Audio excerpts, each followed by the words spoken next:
manis nikmat benar, segar benar rasa, tambah susu manis. Dadah. Jadi kalau tiba pesanan kami, Yang kami tunggu-tunggu, kaliki santan dicampur sama air kacang. tunjukin mana apa aja yang ada. Dan tentunya kalikihnya ya bang. Ya, kaliki itu apa tuh? Kaliki ku pepaya. Nah, kaliki itu Sampelo. pepaya, sampelo. Ale Aduh, pak, aduh. batia. Iya, batia. Apa Sumedang Tergantung kali? tergantung daerah beda-beda. masing-masing. Cincaunya yang dari daun kacang. Ada daun kacang, terus cincau hitamnya Ada cincau Bang. hitam seperti Cincau biasa. hitamnya.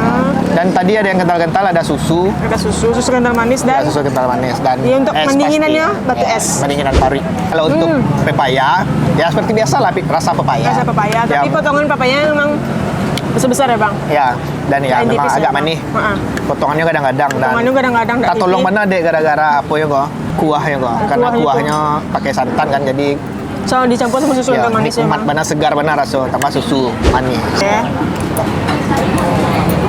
Nah. Kalau cincau hijau gue yang dari daun kacang kan memang favorit awak mana mas?